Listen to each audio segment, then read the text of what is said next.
चिंतलपल्ली नामक एक गांव में सरैया नाम का एक किसान रहता था। उसके पास कोई दया, कोई सहानुभूति नाम की ऐसी कोई चीज नहीं थी।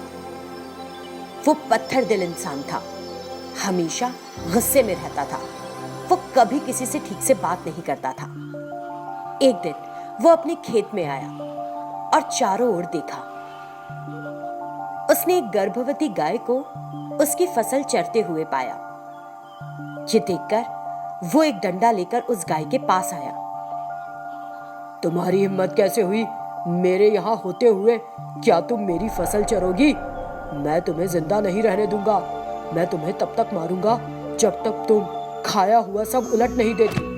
इतना कहते हुए उसने डंडे से गाय को पीटना शुरू कर दिया।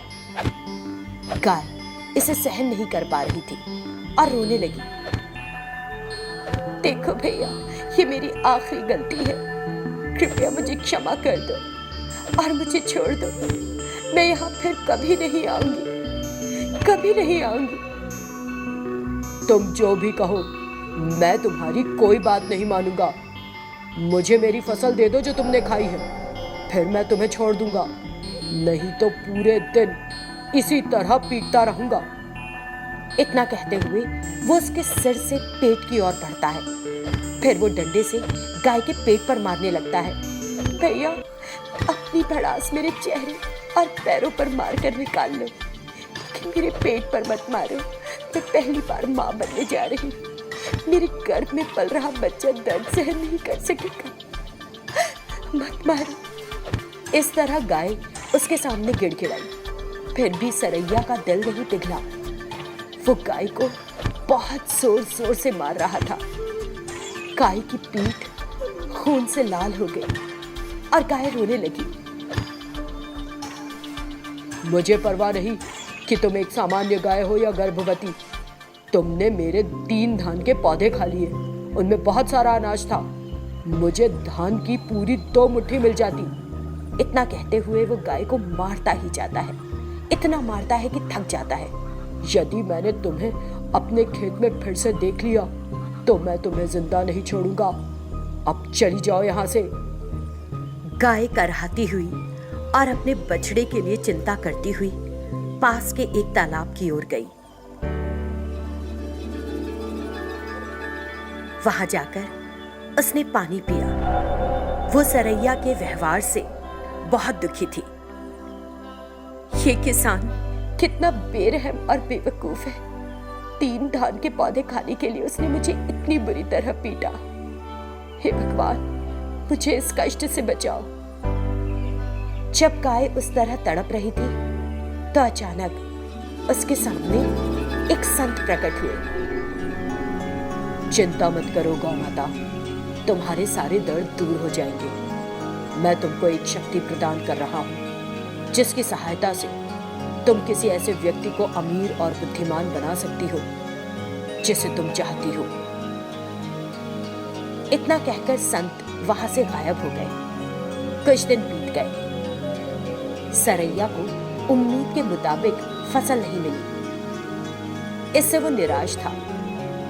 वो अपने खेत में बैठकर रोने लगा।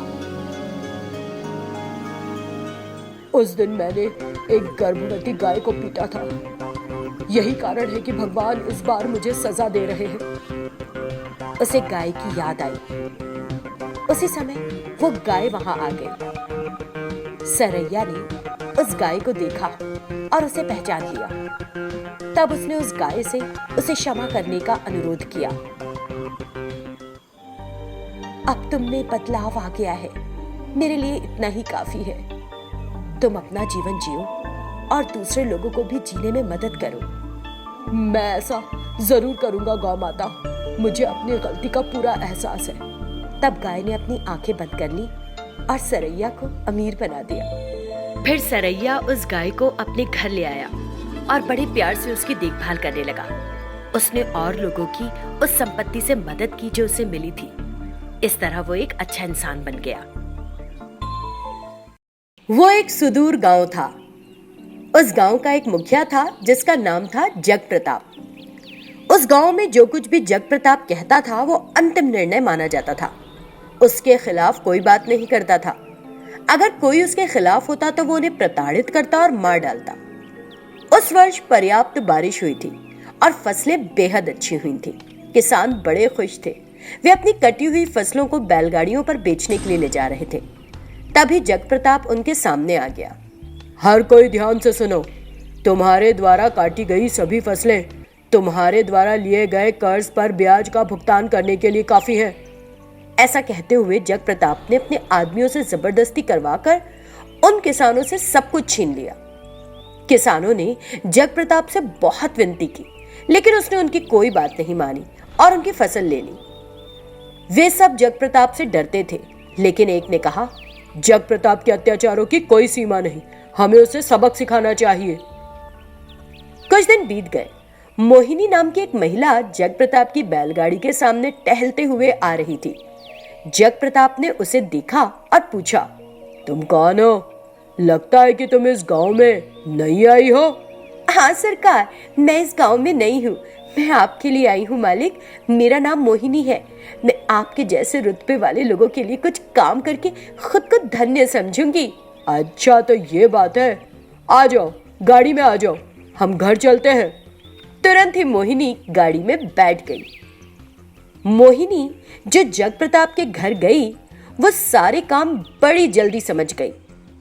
कुछ ही दिनों में वो जगप्रताप की बहुत वफादार भी हो गई। कुछ दिनों के बाद जगप्रताप ने उसको घर संभालने के लिए कहा और अपने किसी काम के लिए दूसरे गांव चला गया। मोहिनी ने सोचा कि ये सही समय है, मेरे लिए ये सही समय है। मुझे आज जगप्रताप का असली रंग सबको दिखाना है।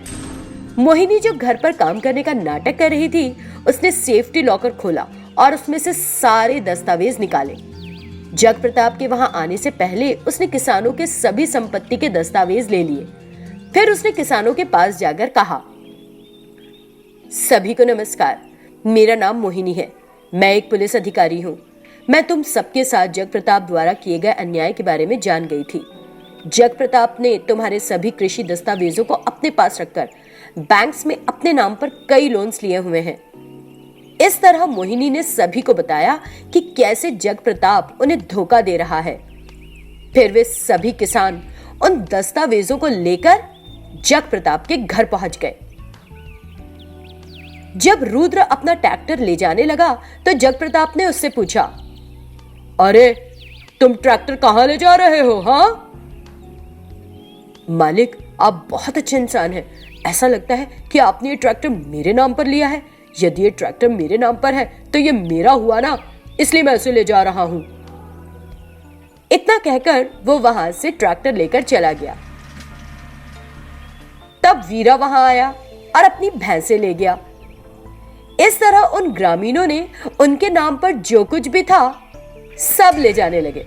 ये देखकर जगप्रताप क्रोधित हो गया और उसने अपनी बंदूक निकाल ली। जगप्रताप ने चेतावनी दी कि वह सभी को गोली मार देगा। इसी बीच मोहिनी पुलिस की गाड़ी में वहां आई। उसे देखकर जगप्रताप डर गया। मैं इन ग्रामीणों के साथ हो रहे अन्याय को नहीं देख पाई और एक नौकरानी के रूप में तुम्हारे घर आई। फिर काम करना शुरू किया और सही समय का इंतजार किया। जगप्रताप, किसानों और ग्रामीणों को धमकाकर जो सारी संपत्ति और धन हड़प लिया है, सब शराफत से वापस करो तो तुम्हारी सजा थोड़ी कम हो जाएगी। ऐसा कहते हुए मोहिनी ने जगप्रताप को गिरफ्तार कर लिया और उसे ले गई।